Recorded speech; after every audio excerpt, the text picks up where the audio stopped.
कुछ लेने के लिए आया, यहाँ कुछ देने के लिए नहीं आया हूँ। मैं गुरु के दरबार में दे नहीं सकता कुछ भी, मैं यहाँ कुछ पाने के लिए आया हूँ। अगर जो देने के भाव से आए हैं वो यहाँ से कुछ ले जा नहीं पाएंगे, जो देने के भाव से आए हैं वो यहाँ से कुछ भी नहीं ले जा पाएंगे। चाहे तुम मान सम्मान ही क्यों ना देने आए हो, तब भी आप कुछ नहीं ले जा पाओगे।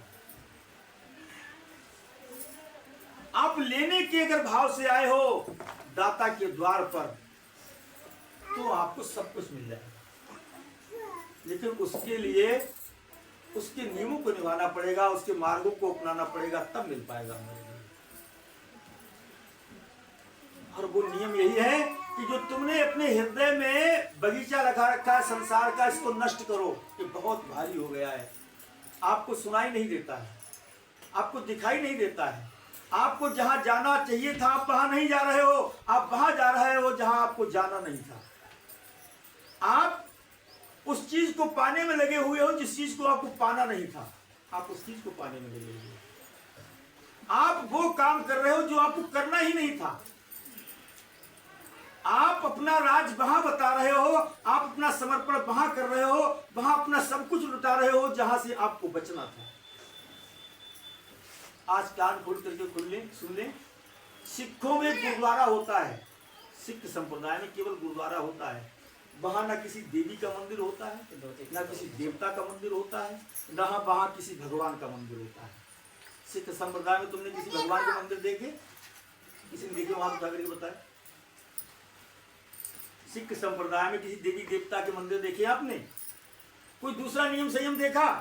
केवल उनका क्या होता है? गुरु द्वारा, गुरुद्वारा ही होता है, और जहां गुरु की वाणियां सुनाई जाती है और उन्हीं गुरु वाणियों पर वो अमल करते हैं।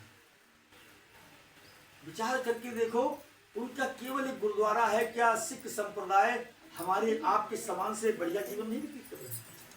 तो झंझट है उनके लिए, सुकून से हैं, आनंदित हैं। जबकि हम आप इतने सारे देवताओं को पूछते हैं, इतने सारे भगवानों को याद करते हैं, इतना नियम संयम करते हैं, इतना भंडारे करते हैं, इतने व्रत रखते हैं, कहीं झंडी में जाते हैं, कहीं कुछ करते हैं, कहीं लोट के जाते हैं, कहीं नाप के जाते हैं, कहीं कुछ कर करके जाते हैं, फिर भी दशा खराब, फिर भी दशा खराब।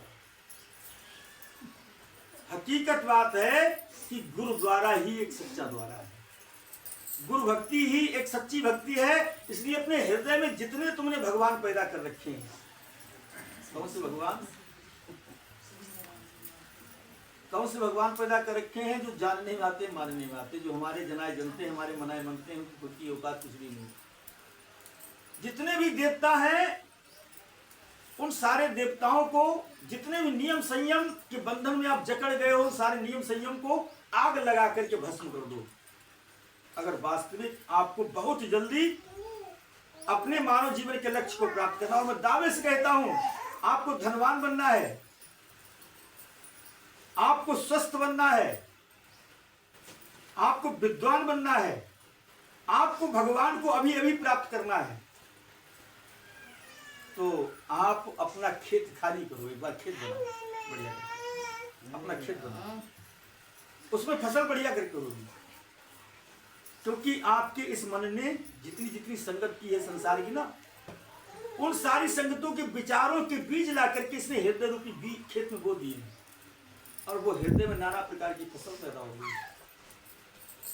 आज मैंने इस हृदय में दोस्त बो दिए हैं, तो दुनिया में मुझे दोस्त बड़े प्रिय लग रहे हैं। मैंने नाते रिश्ते बो दिए हैं, नाते रिश्ते मुझको बहुत प्रिय लग रहे हैं।